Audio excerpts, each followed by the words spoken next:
Hello student, मैं वाडी सिंह। स्वागत है आप लोगों का आपके YouTube channel RDS coaching classes में।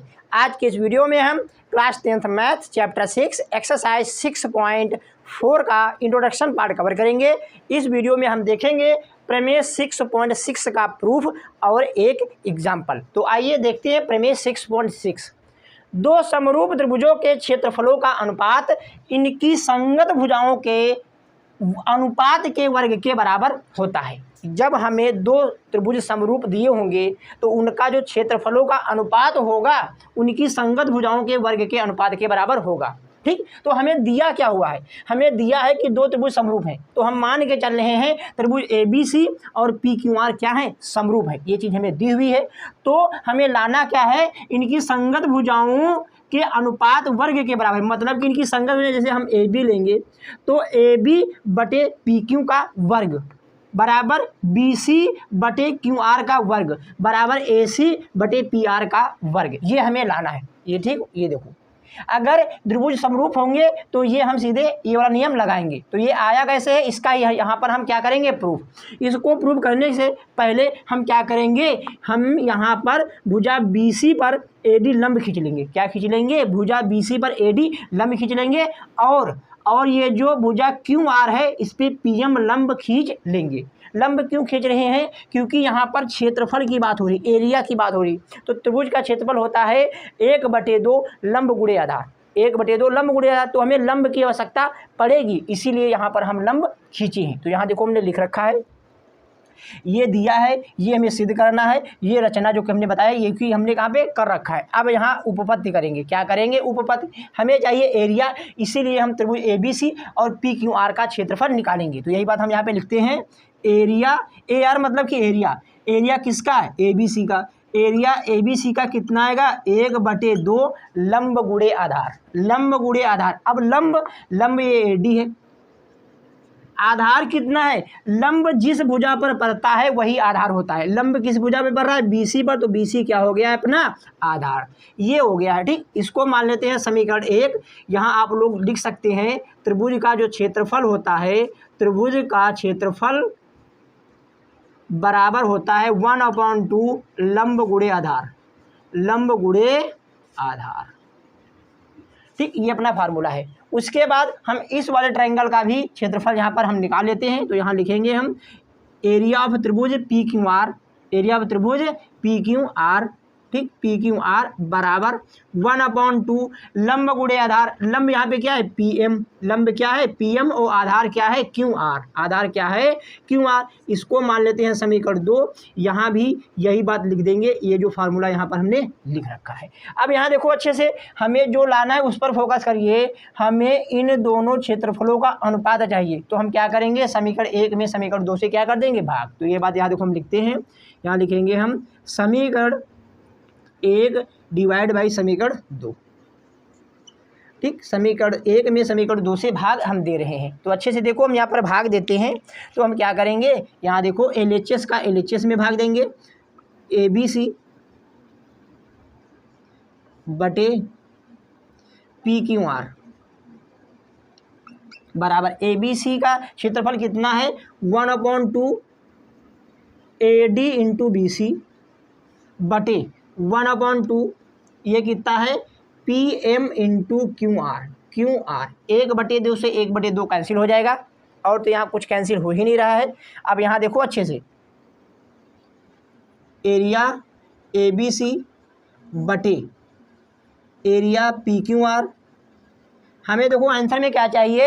हमें चाहिए AB बटे PQ का होल स्क्वायर बराबर BC बटे QR का होल स्क्वायर बराबर AC बटे PR का होल स्क्वायर। हमें यहाँ देखो अच्छे से, हमें AD बटे PM का होल स्क्वायर नहीं चाहिए, तो ये AD बटे PM हम अलग कर लेंगे, BC बटे QR को एक पास कर लेंगे, क्योंकि हमें इनका होल स्क्वायर लाना है। तो यहाँ देखो हम क्या करेंगे? पहले BC बटे क्या लिख दे रहे हैं? QR। इनको एक साथ ऐसे लिख दिया, फिर गुणे में इनको भी एक साथ लिख सकते हैं, कैसे?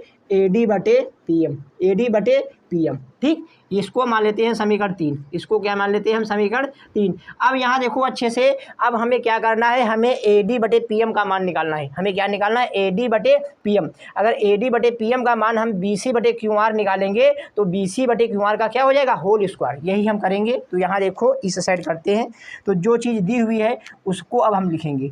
अब हमें जो हमें क्वेश्चन में दिया है उसको लिखेंगे। क्या दिया हुआ है? हमें दिया है त्रिभुज ABC समरूप है त्रिभुज PQR। त्रिभुज PQR यहाँ लिख देंगे, दिया है। ये तो भाई दिया है ना, ये तो दिया है। ठीक, ये देखो यहाँ पे दिया है, ये हमने यहाँ पे लिखा है। जब दो त्रिभुज समरूप होते हैं तो उनके संगत कोण आपस में बराबर होते हैं और संगत भुजाएं क्या होती है? समानुपाती। तो यही लिखेंगे। यहाँ पे सारे कोण क्या हो जाएंगे? बराबर। मतलब कि कोण A बराबर कोण P, कोण B बराबर कोण Q और कोण C बराबर कोण R। तो ये बात लिखेंगे हम, कोण A बराबर कोण P, ठीक, और यहाँ पे कोण B बराबर कोण Q और ये आ गया है कोण C बराबर कोण R। ये तो मान लो हमें दिया था, ये त्रिभुज समरूप थे तो इनके संगत कोण बराबर होते हैं, ये आप लोगों को पता ही होगा। और संगत भुजाएं समानुपाती भी होती हैं, वो भी यहाँ पर हम लिख रहे हैं। क्या लिखेंगे कि AB बटे PQ बराबर BC बटे QR बराबर AC बटे PR। AC बटे PR आप लोग यहाँ लिख भी सकते हैं। यहाँ क्या लिखेंगे कि समरूप त्रिभुज के संगत कोण आपस में बराबर होते हैं, और यहाँ पे लिखेंगे समरूप त्रिभुज की संगत भुजाएं समानुपाती होती हैं। यहाँ पे आप लोग लिख सकते हैं, या फिर हम यहाँ पे लिख देते हैं। यहाँ पे लिखेंगे समरूप त्रिभुज की संगत भुजाएं, और यहाँ पर क्या लिख देंगे? समरूप त्रिभुज के संगत कोण। यहाँ पे लिख देंगे समरूप त्रिभुज के संगत कोण। ठीक, अब यहाँ देखो, अब अच्छे से देखो, हमें यहाँ देखो, हमें AD बटे PM नहीं चाहिए और AD बटे PM की जगह पे क्या चाहिए? BC बटे QR। अगर इनके बराबर आ जाए, अगर ये जो दिया है AB बटे PQ बराबर BC बटे QR बराबर AC बटे PR दिया है, अगर ये बराबर हो जाए किसके? AD बटे PM के, तो जब इसके बराबर AD बटे PM आ जाएगा तो वो इसके भी बराबर होगा और यहाँ पे हम अपना मान रख सकते हैं। अब यहाँ देखो, इसको हम मान लेते हैं समीकरण 4। इसको हम मान लेते हैं समीकरण 4। अब यहाँ देखो आगे सॉल्व कर रहे हैं। अब हम देखो, हमें चाहिए यहाँ देखो AD बटे PM, तो AD बटे PM वाला ट्रायंगल ले लेंगे। कौन सा ट्रायंगल ले लेंगे? ये वाला ट्रायंगल ले लेंगे। यहाँ भी ये वाला ट्रायंगल लेते हैं, इसमें भी ये वाला ट्रायंगल हम ले लेते हैं। तो यहाँ हो गया, इस वाले ट्रायंगल में अगर आप लोगों को अच्छे से देखोगे तो ये कोण बराबर है, ये कोण दोनों में कितना है? बराबर है। और ये कोण तो बराबर यहाँ देखो दे ही रखा है। यहाँ से क्या देखेंगे? पहले लिखेंगे हम त्रिभुज ADB और त्रिभुज PMQ में। ठीक, अच्छे से देखो, यहाँ पे ये कोण दोनों में बराबर है, मतलब कि कोण D बराबर कोण M। क्यों बराबर है? प्रत्येक 90 है। प्रत्येक कितने डिग्री का है? 90 क्यों है? क्योंकि यहाँ देखो हमने लंब खींचा है। क्या खींचा है? लंब। एक कोण बराबर हो गया, और एक कोण ये देखो, कोण B बराबर कोण Q, कोण B बराबर कोण Q। ये देखो लिख देंगे, ऊपर सिद्ध कर चुके हैं। क्या लिखेंगे? ऊपर सिद्ध कर चुके हैं। ठीक, या फिर यहाँ पे समीकरण मान लो, वहाँ लिख सकते हो, या फिर हमने समीकरण नहीं माना है तो यहाँ क्या लिख देंगे? ऊपर सिद्ध कर चुके हैं। इन दोनों ट्रायंगलों में दो कोण बराबर हो गए हैं, तो एंगल समरूपता से दोनों त्रिभुज समरूप हो जाएंगे। दोनों त्रिभुज क्या हो जाएंगे? समरूप। तो यहाँ लिख देंगे हम त्रिभुज ADB समरूप है त्रिभुज PMQ। ठीक, कैसे? यहाँ पे लिख देंगे एंगल समरूपता। क्या लिख देंगे? एंगल समरूपता। ठीक, एंगल समरूपता से जब दो त्रिभुज समरूप होते हैं तो इनकी संगत भुजाएं एक ही अनुपात में होती हैं। तो यहाँ अच्छे से देखो, हमें ये जो सिद्ध करना है, उसमें हमें AD बटे PM नहीं चाहिए, तो हम AD बटे PM का संबंध किसी से बनाएंगे? BC बटे QR से। तो यहाँ देखो, पहले AD देखो, AD दो शुरुआत की दो भुजाएं हैं, तो यहाँ लिखेंगे हम AD बटे, इस बार शुरुआत की दो भुजा हैं तो यहाँ भी शुरुआत की दो भुजा लेंगे, तो AB बटे PM बराबर ये क्या हो जाएगा अपना? ये हो जाएगा BD। कितना हो जाएगा? BD। हमें BD तो चाहिए नहीं, मान लो हमें चाहिए क्या? BD तो इतनी भुजा है, BD नहीं चाहिए हमें। ठीक, तो यहाँ ए बी बन जाएगा, क्या बन जाएगा, ए बी। और जब ए बी बन जाएगा, ए बी तो बी सी के बराबर है ही है। ठीक, तो यहाँ पर हम ए बी बना रहे हैं, क्या बना रहे हैं, A B. A B first and last, यहाँ भी फर्स्ट एंड लास्ट कितना आ जाएगा, ए बी बटे पी क्यू, ए बी बटे पी क्यू। बी डी तो हमें चाहिए नहीं, तो इसका हम रेशियो नहीं निकालेंगे, इसका रेशियो हम नहीं निकालेंगे। यहाँ पर लिख देंगे समीकरण 5, क्या लिख देंगे, समीकरण 5। ये आया है समरूप त्रिभुज की संगत भुजाएं, समरूप त्रिभुज की संगत भुजाएं, संगत भुजाएं। ठीक, अब यहाँ देखो अच्छे से, अब समीकरण इस और इसको देखो, समीकरण 4 और 5 के देखो, तो यहाँ लिख रहे हैं हम समीकरण 4 व 5 से, समीकरण 4 व 5 से अगर अच्छे से देखोगे तो ए बी बटे पी क्यू, ए बी बटे पी क्यू के बराबर है ए डी बटे पी एम, ए डी बटे पी एम, और ए बी बटे पी क्यू इन सब के बराबर है। तो इसका मतलब क्या है, ये तीन, ये भी इसके क्या हो जाएगा, बराबर। मतलब कि यहाँ पे आ जाएगा कि ए बी बटे पी क्यू बराबर बी सी बटे क्यू आर बराबर ए सी बटे पी आर बराबर ये आ जाएगा कितना, ए डी बटे पी एम, ए डी बटे पी एम। ये अपनी हो जाएगी 6 समीकरण। अच्छे से देख लो ना, ये दोनों समीकरण है, ये ए बी बटे पी क्यू बराबर है बी सी बटे क्यू आर बराबर ए सी बटे पी आर, और ये जो ए बी बटे पी क्यू है ये ए डी के बराबर है। इसका मतलब ये सभी आपस में क्या हो जाएंगे, बराबर, आपस में क्या हो जाएंगे, बराबर। हमें चाहिए का, हमें ए डी बटे पी क्यू की जगह पे चाहिए बी सी बटे क्यू आर। तो यहाँ देखो अच्छे से, ये सभी बराबर हैं, तो ये इसके भी क्या होगा, बराबर होगा। तो यहाँ से हम निकाल लेंगे मान, यहाँ से क्या निकाल लेंगे, यहाँ से लिख देंगे, क्या लिख देंगे, ए डी बटे पी एम बराबर क्या लिख देंगे, बी सी बटे क्यू आर, बी सी बटे क्यू आर। ठीक, यहाँ मान ही लेते हैं समीकरण, ये 6 थी, तो यहाँ लिख देंगे समीकरण 6 से, समीकरण 6 से, समीकरण 6 से। ठीक, समीकरण 6 से इसको मान लेते हैं 7, इसको मान लेते हैं 7। अब ये जो ए डी बटे पी एम है, इसका मान हम रख देंगे समीकरण किस में, 3 में। किस में रख देंगे, 3 में, अपना आंसर आ जाएगा। तो यहाँ अच्छे से देखो, यहाँ पर हम लिखेंगे, क्या लिखेंगे, समीकरण 3 और 7 से, समीकरण 3 व 7 से, समीकरण 3 व 7 से अच्छे से देखो हम क्या करेंगे, जहाँ पर ए डी बटे पी एम है वहाँ बी सी बटे क्यू आर रख देंगे। तो यहाँ देखो ए डी बटे पी एम ये अपना मान रख देते हैं, तो यहाँ देखो रखते हैं, तो यहाँ पर अपना कितना आ जाएगा, यहाँ आ जाएगा अपना एरिया त्रिभुज ए बी सी बटे एरिया त्रिभुज पी क्यू आर बराबर ये कितना है, ये कितना है, बी सी बटे क्यू आर है। तो यहाँ लिखेंगे हम बी सी बटे क्यू आर इंटू ये ए डी बटे पी एम, ए डी बटे पी एम की जगह लिख देंगे बी सी बटे क्यू आर, क्या लिख देंगे हम, बी सी बटे क्यू आर। अब अच्छे से देखो, अब यहाँ अच्छे से देखो, ये बी सी बटे क्यू आर का क्या हो गया है, होल स्क्वायर, क्या हो गया है, होल स्क्वायर। अब अच्छे से देखो, अब यहाँ देखो, ये देखो बी सी बटे क्यू आर किसके बराबर है, इसके बराबर भी है और इसके बराबर भी है। जब इसका होल स्क्वायर हुआ है तो इनका भी हो जाएगा, इनका भी हो जाएगा। या फिर इसको हम मान भी सकते हैं, इसको आगे मान सकते हैं, समीकरण ये 7 थी, इसको क्या मान लेते हैं, 8, क्या मान लेते हैं, 8। तो समीकरण 4 और 8 से, समीकरण 4 और 8 से यहाँ पर देखो हम ये चित्र रफ कर रहे हैं। अगर आप लोग इस चित्र को कॉपी करना चाहते हैं तो कॉपी कर लें, इसके आगे वाला यहाँ पर हम लिख देंगे। ठीक, तो इसको हम देखो रफ कर रहे हैं। अगर आप लोग इस चित्र को कॉपी करना चाहते हैं तो कॉपी कर लें। देखो इसके आगे का यहाँ आप लोगों को देखना है। ठीक, यहाँ देखो लिखते हैं समीकरण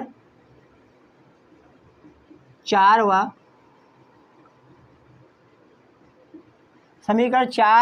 8 से, समीकरण 4 व 8 से। तो अच्छे से देखो यहाँ पर हम लिखते हैं, वहाँ लिखेंगे क्या, एरिया ए बी सी बटे एरिया पी क्यू आर बराबर यहाँ देखो ये बी सी बटे क्यू आर है, बी सी बटे क्यू आर का होल स्क्वायर है, तो बी सी बटे क्यू आर इनके बराबर है ना, तो ये भी सबका क्या हो जाएगा, होल स्क्वायर, क्योंकि जब ये स्क्वायर है तो इनका भी स्क्वायर होगा। तो ये बात हम लिखेंगे यहाँ पे क्या आ जाएगा, ए बी बटे पी आर, ए बी बटे पी आर का होल स्क्वायर बराबर बी सी बटे क्यू आर का होल स्क्वायर बराबर ए सी बटे पी आर का होल स्क्वायर। हैंस हेंसफोल्ड। यही तो हमें लाना था, यही तो हमें लाना था। ये अपनी प्रमेय हो चुकी है। अब हम इस प्रमेय का यूज एक एग्जाम्पल में करेंगे जिससे कि आप लोगों को अच्छे से समझ में आए। इस प्रमेय में आप लोगों को समझने में कहीं भी प्रॉब्लम हो रही है तो कमेंट करके ज़रूर बताएं, हम आप लोगों के कमेंट का रिप्लाई ज़रूर देंगे। तो आइए अब हम देखते हैं उदाहरण नंबर 9। उदाहरण नंबर 9 को सॉल्व करने से पहले हमने जो प्रमेय 6.6 पढ़ा है उसको अच्छे से एक बार और समझ लेते हैं। यदि दो त्रिभुज समरूप हैं, यदि त्रिभुज दो क्या है समरूप, तो इनका जो हम क्षेत्रफल का जो अनुपात होगा इनकी संगत भुजाओं के वर्ग के, इनकी संगत भुजाओं के अनुपात के वर्ग के क्या होगा, बराबर। ठीक, अगर ये आएगा तो यही तभी ये नियम लगेगा। अगर दो त्रिभुज समरूप नहीं होंगे तो ये नियम नहीं लगेगा। ठीक, अब यहाँ देखो ये अपना क्वेश्चन है उदाहरण नंबर 9, इसको देखते हैं। आकृति 6.43 में रेखाखंड एक्स वाई त्रिभुज एबीसी की भुजा एसी के समांतर है। ये जो रेखा एक्स वाई है वो एसी के समांतर है, ये चीज़ हमें दिया है तो यहाँ देखो हमने लिखा है। और आगे देखो क्या लिखा है, तथा इस त्रिभुज को दो बराबर भागों में विभाजित करती है। ये जो रेखा एक्स वाई है त्रिभुज एबीसी को दो बराबर भागों में बांटती है, मतलब कि जितना इसका क्षेत्रफल होगा उतना ही इसका क्षेत्रफल होगा। अगर हम निकालें त्रिभुज एबीसी का क्षेत्रफल या निकालें तो 2 गुना त्रिभुज क्या हो जाएगा, X B Y, X B Y. यही देखो हमने बात लिखी है, क्या लिखा है कि ये जो रेखा है इसको दो बराबर भागों में बांटती है, इसके क्षेत्रफल को। अगर हम पूरे का त्रिभुज निकालें, त्रिभुज ए बी सी का क्षेत्रफल वो होगा 2 गुना किसके, इसके। इसको हम यहाँ पर देखो आप लोगों को समझाते हैं। जैसे मान के चल रहे हैं कि ये 1 भाग है, ये दूसरा भाग है, ये आपस में दोनों क्या है, बराबर है, मतलब कि एरिया 1 बराबर एरिया कितना, एरिया 2। अगर हम पूरे का निकालें एरिया, मतलब कि एरिया ऑफ त्रिभुज ए बी सी का अगर एरिया निकालें वो कितने भाग में बटेगा, 1 + 2 में, मतलब कि एरिया 1 और प्लस एरिया 2 ऐसे करके निकलेगा पूरे भाग का, छोटा छोटा इतना प्लस इतना। अब हम क्या कर दें, अगर क्या कर दें कि यहाँ पे 2 की जगह कितना रख दें, 1। ये जो एरिया 2 है इसकी जगह कितना रख दें, 1। तो ये एरिया 1 प्लस ये एरिया 1, तो ये कितना हो जाएगा, 2 गुना एरिया, एरिया 2 गुना एरिया 1। 1 की जगह 1 ये है ना, 1 को क्या लिख सकते हो, X B Y, X B Y. यही तो बात हमने लिखा है, 1 की जगह पे क्या लिख सकते हो, एरिया एक्स बी वाई। यही तो हमने लिखा है, यही तो हमने यहाँ पे लिखा है जो क्वेश्चन में दिया हुआ है। और आगे देखो क्या लिखा है, अनुपात ए एक्स बटे ए बी ज्ञात कीजिए। हमें अनुपात ए एक्स बटे ए बी का मान निकालना है। ठीक, तो यहाँ देखो अब इसको हम सॉल्व करेंगे। तो हमने प्रमेय 6.6 ये पढ़ी है, जब त्रिभुज समरूप होंगे तब ये नियम लगा सकते हैं। अभी यहाँ पे ये दोनों त्रिभुज समरूप नहीं है, तो सबसे पहले हम इन दोनों त्रिभुजों को समरूप सिद्ध करेंगे। कौन से दोनों त्रिभुज, एक तो त्रिभुज ए बी सी और दूसरा एक्स बी वाई, इनको क्या करेंगे, समरूप सिद्ध करेंगे। समरूप सिद्ध होते ही हम ये नियम अपना लगा देंगे। तो उसके लिए यहाँ देखो, ये यहाँ पे क्वेश्चन में दिया है कि क्या दिया हुआ है, एक्स वाई समांतर ए सी, एक्स वाई समांतर ए सी। ये जो एक्स वाई है ए सी के समांतर है, तो इनके संगत कोण आपस में बराबर होंगे। एकांतर कोण अगर बनेंगे वो भी बराबर होंगे, और अंतः कोण भी, और अंतः कोणों का योग 180 अंश होता है। तो यहाँ देखो, तो अच्छे से देखो, ये जो एंगल ए है इस वाले एंगल के बराबर हो जाएगा, और ये जो एंगल सी है वो एंगल वाई के बराबर होगा। क्यों, क्योंकि ये संगत कोण है। कौन से कोण है, संगत कोण। तो यही बात हम यहाँ पर लिखेंगे। तो यहाँ देखो लिखते हैं, क्या लिखेंगे हम, क्या लिखेंगे, एंगल ए बराबर एंगल एक्स। ठीक, और उसके बाद एंगल सी बराबर एंगल सी बराबर एंगल वाई। और इसको देखो, ये हो गया ना, ये कौन से कोण हैं, ये है संगत कोण भाई। कौन से कोण हैं, संगत कोण। तो यही बात हम यहाँ पे लिख देंगे, यहाँ भी लिख देंगे संगत कोण। अब हम इन दोनों त्रिभुजों को समरूप आसानी से सिद्ध कर सकते हैं। तो यहाँ देखो समरूप सिद्ध करेंगे, कौन से ट्रायंगल, वही लिख लेंगे। पहला हम कौन सा लिख रहे हैं कि त्रिभुज ए बी सी, त्रिभुज ए बी सी और त्रिभुज एक्स बी वाई में। तो अच्छे से देखो, बी तो दोनों में आ रहा है, एक्स बी वाई कहो या फिर ए बी सी कहो, तो जो बी एंगल है वो दोनों में आ रहा है। तो यही बात लिखेंगे, क्या लिखेंगे हम, एंगल बी बराबर एंगल बी। यहाँ पे लिख सकते हैं उभयनिष्ठ कोण। क्या लिख सकते हैं, उभयनिष्ठ कोण, उभयनिष्ठ कोण।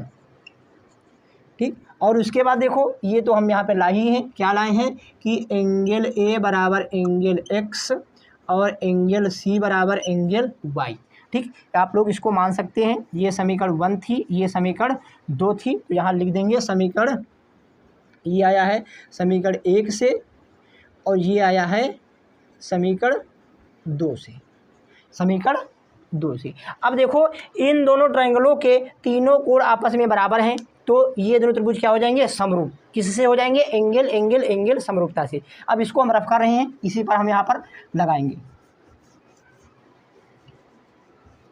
तो अच्छे से देखो, अब यहाँ पर हम लिख देंगे इट इम्प्लाइज दैट, क्या लिख देंगे कि त्रिभुज ए बी सी समरूप है त्रिभुज एक्स बी वाई। यहाँ पे आप लोग लिख सकते हैं एंगल एंगल एंगल समरूपता, एंगल एंगल एंगल समरूपता, समरूपता से।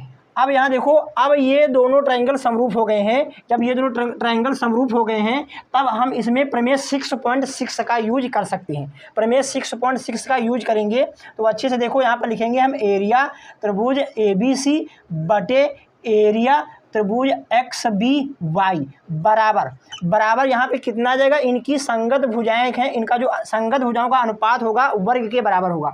हमें कौन सी भुजा चाहिए, यहाँ देखो हमें जो भुजा लाना है बस वही भुजा लेना है, बाकी सब हमें नहीं लेना है। हमें लाना है ए एक्स बटे बी वाई। तो ए एक्स कैसे आएगा, ए एक्स बटे ए बी आ रहा है, तो ए एक्स तो भी कहीं बन नहीं रहा, तो ए बी तो बन जाएगा। ए बी मतलब फर्स्ट भुजा लेना है, तो यहाँ पे लिख देंगे ए बी, फर्स्ट भुजा लिया तो इसका भी हम फर्स्ट भुजा ले लेंगे एक्स बी। क्या लिख लेंगे, एक्स बी। अब अच्छे से देखो यहाँ पे, अब अच्छे से देखो जहाँ पे एरिया त्रिभुज ए बी सी है वहाँ पे लिख देंगे 2 गुना एरिया एक्स बी वाई। तो यही बात हम यहाँ पे लिखते हैं 2 गुना एरिया एक्स बी वाई बटे यहाँ पे क्या है एरिया एक्स बी वाई। ठीक, बराबर, बराबर यहाँ पे कितना ए बी। अच्छे से देखो, हमें आंसर में ए बी लाना है, हमें आंसर में ए बी लाना है, लेकिन बी एक्स नहीं लाना है। बी एक्स का पे चाहिए हमें क्या, ए एक्स। तो अच्छे से देखो, अच्छे से देखो, ये एक्स बी एक्स है कहाँ पे, बी एक्स इतना है, बी एक्स इतना है, हमें ए बी लाना है। तो हम क्या करेंगे, ए बी, ये ए बी है, ए बी से अगर हम इतना कट कर दें या फिर घटा दें इतना, ए बी से ए एक्स घटा दें तो कितना बचेगा, बी एक्स ही बचेगा। तो बी एक्स की जगह पे आप लोग क्या लिख सकते हो, तो क्या लिख सकते हो, A B minus A X, A B minus A X, A B minus A X आप लोग यहाँ से अच्छे से समझ सकते हैं। तो इससे ये हो जाएगा कैंसिल, यहाँ पे आ जाएगा 2 बराबर, ये आ गया ए बी बटे A B minus A X, A B minus A X ये बटे में है, इस पर आ जाएगा गुणे में, तो ये हो जाएगा 2ab माइनस 2ax बराबर ए बी, बराबर ए बी वाले एक पास कर लेंगे तो ए बी माइनस ये आ जाएगा ए बी बराबर, ये माइनस का है उस पास जाएगा, हो जाएगा प्लस का ए एक्स। अब अच्छे से देखो, ये जाएगा घट, ये जाएगा घट। यहाँ अच्छे से देखो थोड़ा गड़बड़ हो गया है, यहाँ अच्छे से देखो, यहाँ पे जो फार्मूला था प्रमेय 6.6, यहाँ पे होल स्क्वायर था, यहाँ पे प्रमेय जो थी 6.6 इसमें क्या था, ये संगत भुजाओं के अनुपात का क्या था, वर्ग था, हमने वर्ग नहीं लगाया है। तो यहाँ भी अब क्या लगा लेंगे, अपना वर्ग लगा लेंगे, और यहाँ भी क्या लगाएंगे, वर्ग। ठीक, वर्ग लगा लेंगे। अब अच्छे से देखो, अब ये स्क्वायर हटेगा तो इस पर अंडर रूट लग जाएगा, क्या लग जाएगा, अंडर रूट 2। ठीक, तो ये आ जाएगा ए बी बटे A B minus A X, A B minus A X. यहाँ जब अंडर रूट लगता है तो प्लस माइनस लगता है, प्लस माइनस लगता है, तो यहाँ जब गुणा कराएंगे तो ये तो भुजाएं हैं, भुजाएं कभी ऋणात्मक नहीं होती हैं, इसीलिए हम माइनस साइन नहीं ले रहे हैं। अब यहाँ पे गुणा कराएंगे तो आ जाएगा under root 2 a B minus under root 2 a x बराबर ये ए बी। तो ए बी वाले अब एक पास कर लेंगे, under root 2 a B minus ये ए बी, अब ये है माइनस का, उस पर हो जाएगा प्लस का अंडर रूट 2 ए एक्स। अब यहाँ पर हम ए बी ले लेंगे कॉमन, तो आ जाएगा अंडर रूट 2 माइनस 1 बराबर अंडर रूट 2 ए एक्स। हमें आंसर चाहिए यहाँ पे देखो ए एक्स बटे ए बी, ए एक्स के बटे चाहिए ए बी, तो ये ए बी इसके बटे में भेज देंगे, ये जो इधर गुणे में इसके बटे में आ जाएगा, मतलब कि आ जाएगा अंडर रूट 2 माइनस ये है बटे में, इधर ये गुणे में था इस बार हो गया बटे में, यहाँ पे है ए एक्स बटे, ये इधर गुणे में है तो इस बार हो जाएगा बटे में।